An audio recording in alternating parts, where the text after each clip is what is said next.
All right, you're on. Ready? Hey, it's Lizzie Miller with Indivile TV. We are fixing to give you an inside glimpse of Cyndi Lauper's press conference. She is releasing her debut country album called Detour, and it is dropping May 6th, 2016. Go out and get your copy. It's going to be amazing. It is incredible. So we all love and like her trendy style and her chic ways. So, all right, we're fixing to give you an inside glimpse. So join us. Come on in. See ya.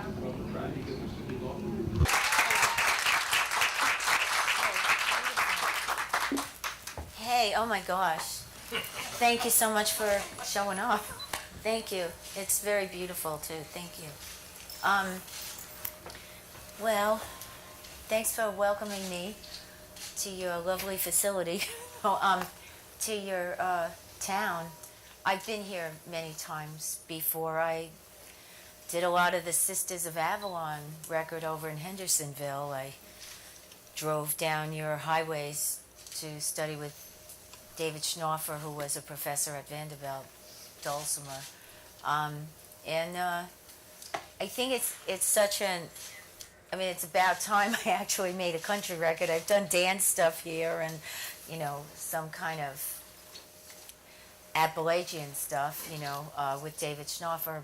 But it was kind of exciting to come here and make a record that's an homage to country. It's all kind of my favorite singers. And I saw the documentary Nashville Cats, and I kind of felt like, oh my God, I'm missing out, And I just wanted to say that it was actually Seymour Stein's idea to do this kind of an album. I wanted to work with Seymour Stein forever, and I finally did that. That was on my bucket list. In 1990, I sang with Katie Lang, and she said, "Oh, there's a little country in you. I know there is." And I finally, after all these years, got to, sing, and it's a real singer's album. I realized when I was singing it that I kind of heard some of these songs growing up on my Aunt Gracie's transistor radio, a little black and silver radio over the refrigerator with the antenna out, and it was always like Patsy Cline or Loretta Lynn. Or I just think, though, that you should know that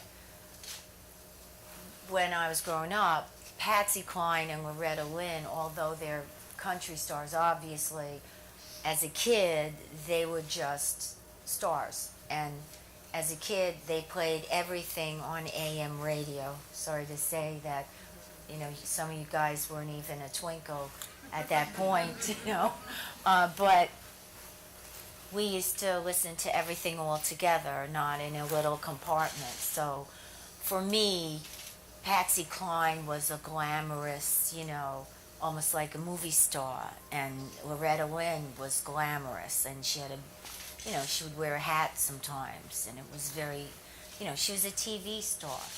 So, it was fun to do some of the stuff, and I was lucky to have all the wonderful people that I worked with, from Tony Brown, who put the band together and was my producing partner, and William Whitman, who I dragged him down to do this too.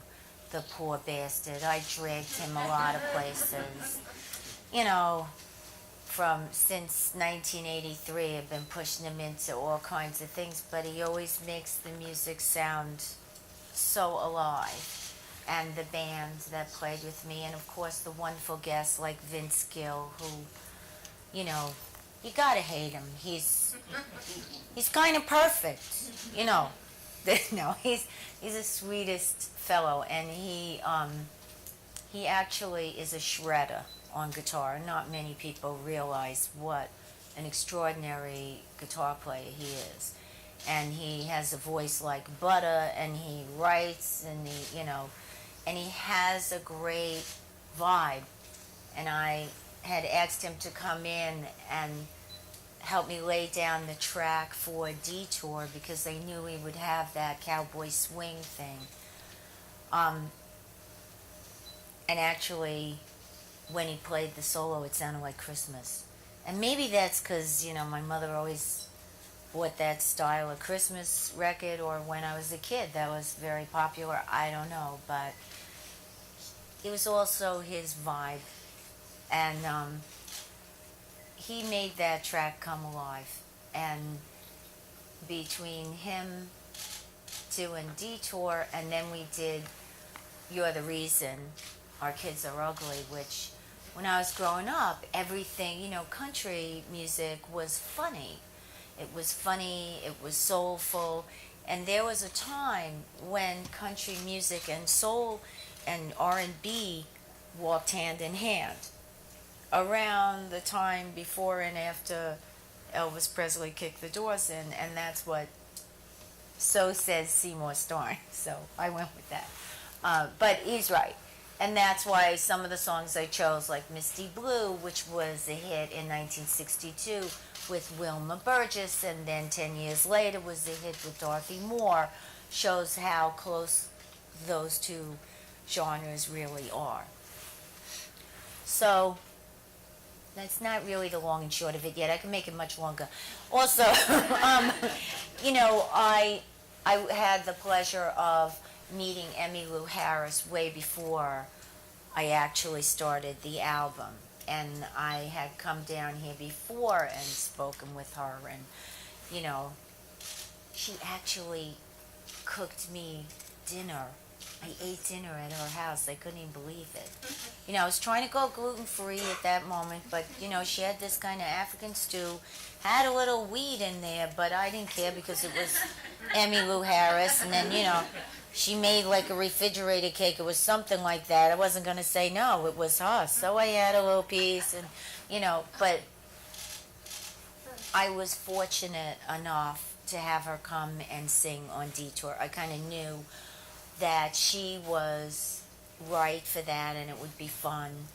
And if she ever puts that band together where women go on the bus and travel, I'm in.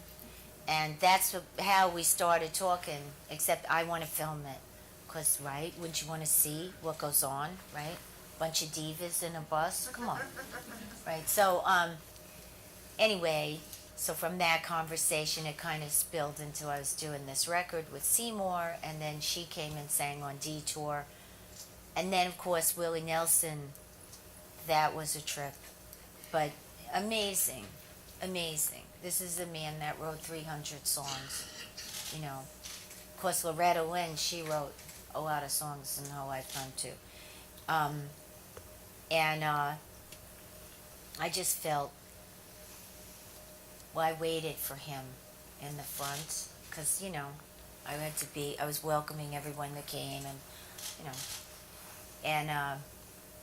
he came in the back, of course, with the bus. The legendary bus. I don't know if you guys, maybe So they invited me on the bus and I couldn't go because I had to work, and I was worried about, like falling asleep and waking up in Austin, which is a good adventure, but not right for what I was doing. So, I said no, and I kind of felt bad a little, but he was great, and he sat down and see, Nightlife, when I heard Nightlife, it's such a great melody and it's just a beautiful song and simple. And, of course, when you first start singing it, every bad jazz riff goes in there and you realize you don't have to put anything in. It's already there, doll. Just back off and sing it simple, And he loved what we did. I could see it in his face. He remembered the song. It was like a piece of his life. And when he sang it, you'll hear it. When he sings, it's not just, oh, wow, that's Willie Nelson. It's just very soulful. And so I was really blessed to have him sing with me. And of course, Alison Krauss. See, I met her once because, you have to do the like Grammys or this or that, and I saw her once and they said, hey, that was really great track, it's such great talent, you know. And then of course we started, when it came down here, I like met all these different people, and one of the guys was this guy, Buddy, who I don't know, I'm not good with last names, but he's a great producer, and he works with everybody. And he was working with Allison and said, hey, I met Cyndi, she's down here, she's in the studio with Tony, and blah, blah, blah, blah. So we started texting. And I said, hey, big fan, do you want to sing on my record? And she was like, oh, wow, sure, I'm so flattered. And I was like, are you kidding? So she came and she sang, and, you know, of course she sings like an angel. She could sing the phone book, and it would be mesmerizing, you know, because of her voice. And then we were talking, and see, I wanted to do this song, Cowboy Sweetheart, because, for two reasons. You know, the history of women is, I mean, I know, I'm talking about the history that I know from talking to my mother and my grandmother and her mother and her mother. At first, especially the turn of the century or in the 1800s, you didn't get an education. The education you got was how to cook and clean, which being from a Sicilian family, they was still spreading that around. You know, like I was going to cook and clean. And I said to myself, for you, maybe. No, I do that. Of course, you're going to do that for the rest of your life. But the way it was always presented was, you weren't going to really do this or that, you know. And when I heard Cowboy Sweetheart, you know, what women did after a while, I guess, was they married the guy that did the thing they wanted to do, or as close as they could get to it, because they couldn't. And when I heard that, you know, because it's twofold. You laugh a little because she says she wants to be a cowboy sweetheart and then never mentions the guy again. You know, she'd rather sleep, you know, pillow her head neath the sleeping her. So basically she's saying she wants to sleep with the cows but not him, because he wasn't even in the equation. So I started laughing and I thought, okay. And so for two reasons I wanted to do that. And then there was great yodeling too. And I was thinking, oh yeah, I could yodel, you know. And then I was told, well, yeah, we'll get you a teacher. And, you know, Peter Gabriel learned how to yodel in 3 days. And I thought, okay, you know, so I tried. And, of course, I couldn't yodel like that in 3 days. You can't. That takes a lifetime. So I remembered that Jewel said she yodeled. You know, the Jewel.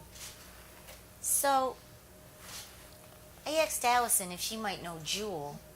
And she said, yes, she had this number. So I texted Jewel. And I said, hi, is this Jewel? This is Cyndi Lauper.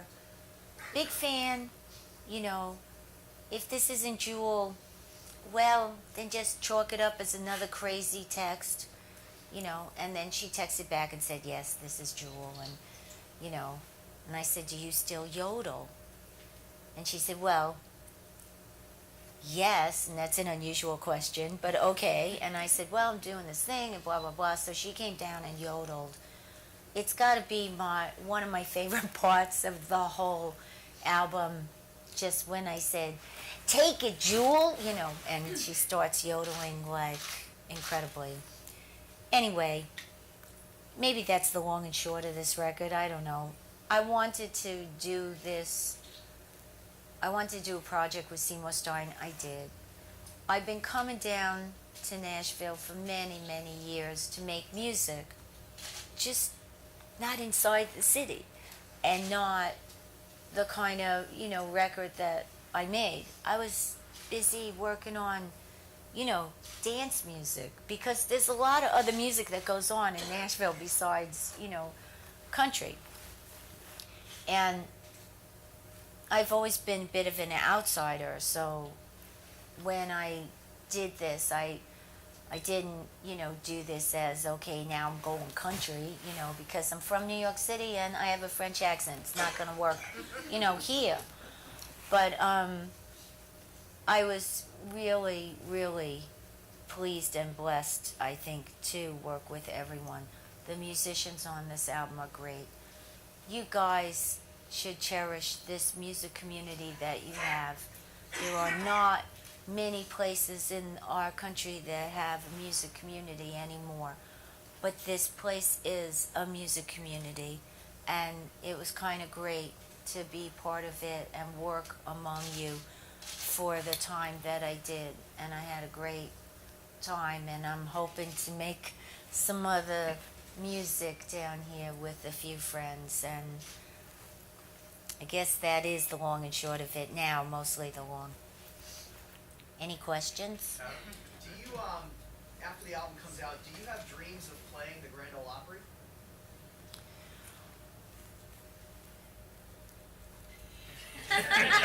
Yeah. Yeah. When I was here in '84, I walked the streets, in disguise, of course, but I saw the old Grand Ole Opry and all the pictures on the outside, and of course, as a kid, I always saw Minnie Pearl, and loved her, and so, hell yeah, I'd like to. I mean, I'm sad it's not in the same place, because I think as a singer, there's so many voices that rise up to the rafters, and I think the sound just stays there and sweetens all the other sounds that come along. And I think that as a singer, when you're standing on a stage, you kind of feel all that. So it would be cool. Maybe I'll get a little hat with a tig. I'm not sure. What about playing a Ryman on the night? Well, I am. I'm touring the album, and I'm going to play the Ryman. That's the first gig. So I'm pretty excited about that. And I'm going to tour with Boy George. 6 dates with Boy George. It's going to be fun. Now he has a good country voice. He has a really good voice. Well, When did you know that you wanted to finally get a country album, or an album with a country feel? Well, these are all old country classics, Well, when I started talking to Seymour Stein, there were actually 2 different projects, and this was one of them. And I thought that this one would suit me better, because the other one might have dealt with some, foreign languages. I could see that you are bilingual, which is a great gift. I'm not. So I would have to be doing it all phonetically, and I just thought, what about English? That would work. So. So Mick Jagger will be performing in Cuba March 25th. Will you be interested in going down and do a concert now that the relations between the 2 countries have been established? Who's going down? Cuba? No, who's going to? Mick Jagger. Really? Oh, wow. Alone? Now with the Rolling Stones? I don't know. Because that would be a riot. The Rolling Stones? Wow. I don't know. Sure. I've always wanted to see it. Remember the Buena Vista Social Club? No, I used to listen to that a lot. Not that I understood exactly what was going on, but kind of, Well, I didn't know English when I heard you on the radio, but I love you since. So, That's music. Well, thanks. yeah, you're welcome. Yeah? You teamed up with Willie Nelson on his Gershwin tribute record. Yeah, that was the deal. Yeah. I'm thinking, oh yeah, that's a stretch. When? I was like, okay. Nobody ever asked me to sing on their record. Yeah. That came out, just in February. Did you do your record first, team up with him and do that duet, or did you do his first? I had to get a lot of tracks done, and then after he left, I went into his studio, into a different studio at the Sound Emporium, and did his track. Well, no, they just brought it over, because it was at the end of the day, so I ended the session and did his song. So, it was pretty interesting, because, when they said it's a Gershwin song, so I'm thinking, And then when they said it's let's call the whole thing off, you say potato, I say patata, I'm thinking, oh, does that have something to do with my accent? So it kind of made it a little like the jazz that I studied, because for a while in jazz you always, there's the masters, and Ella Fitzgerald is one of them. So, and Louis Armstrong, and when I was growing up, I was listening to Louis Armstrong and Fats Waller, and they always commented while they sang. So I put a little of that in. I allowed myself to, use my accent, and then sang what I thought would be appropriate for a Gershwin song. And I think it worked out. I mean, and then I got to sing with him live for his, they honored him in Washington. And it was pretty interesting, It was kind of great. He's very in the moment, which is very jazz,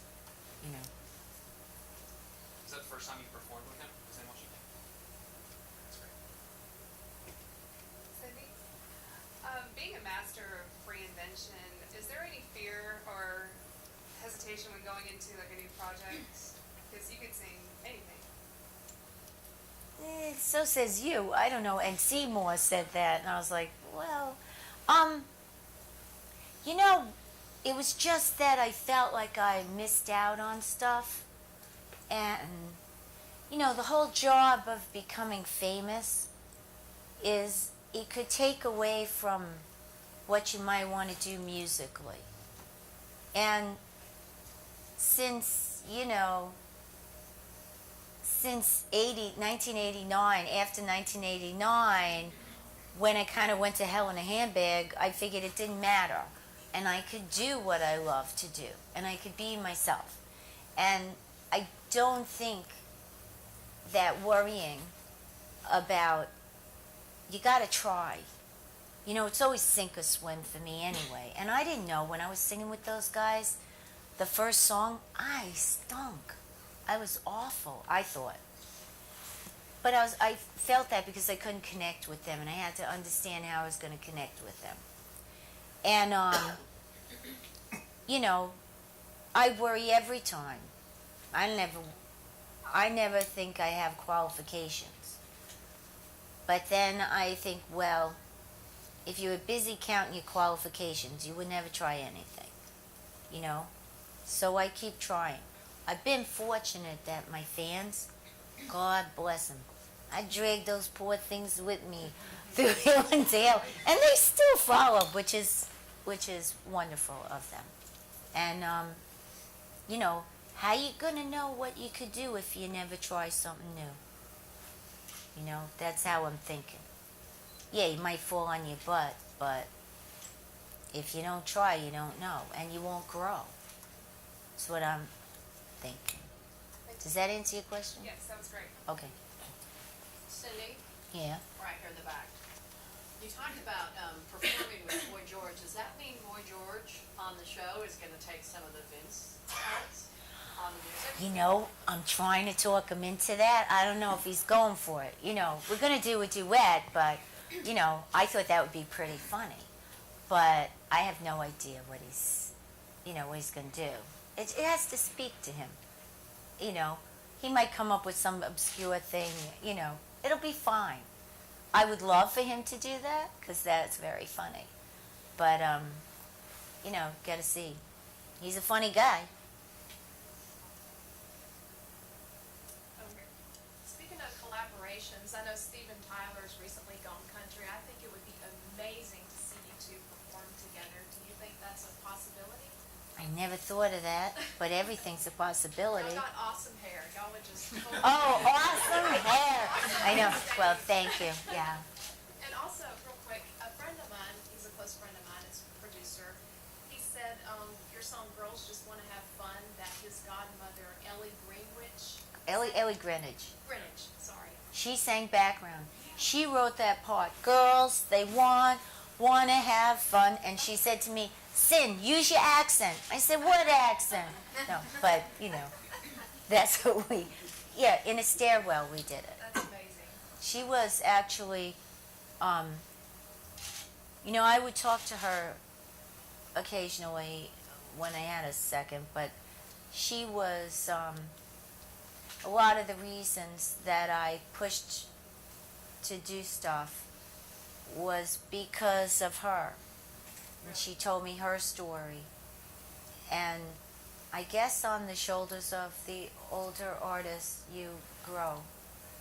But because of her story, and I made sure that I was credited. I always fought to write. I wanted to be credited. And I wanted to produce and be credited because Ellie Greenwich produced a lot of stuff and wasn't credited.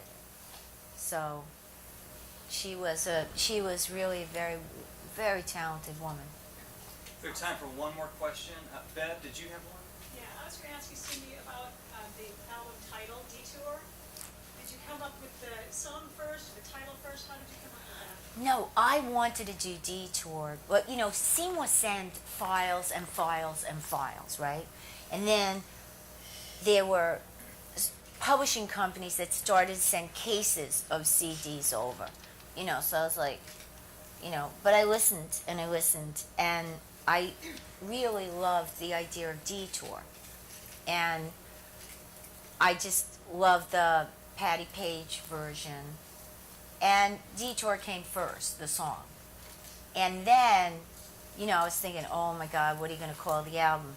How are they going to know what it is? And I'm not going to know it's country, you know. Because when I did the blues album, the record company president kept going to me. It was a small indie label. And he's saying, you know, you have to tell them what it is in the title. I said, well, it's a blues album. It's It's from Memphis.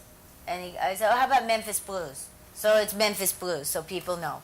Then I'm thinking, what are you going to call it? Nashville? I was like, Then I was thinking, it's another detour, Sin. It's yet another detour. And then I started to get all the crazy images in my head with the sign and the road and the, you know. And I'm really happy to be on Sire. I always wanted to be on Sire.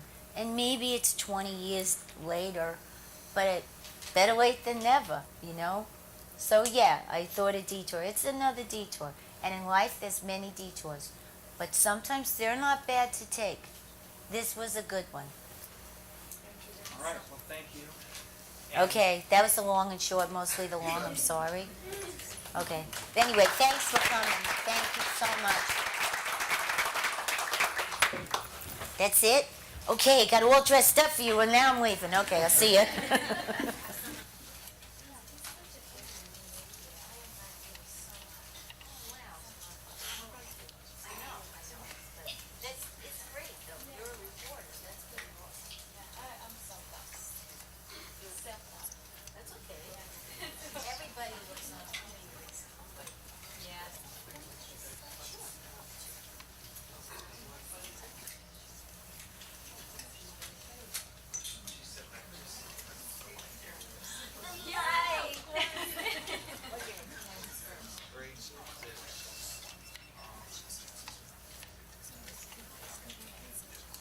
Our syndicators, if you'll go to the conference room just around the corner, we'll go ahead and have you set up, and we'll be in there shortly. So, Obama's opening for Mick Jagger? That would be awesome. Well, he's going. Because, you know, I thought, and then one time I was there,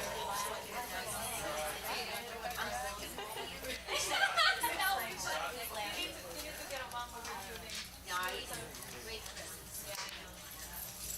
All right. Might pour a little water. All right, yeah.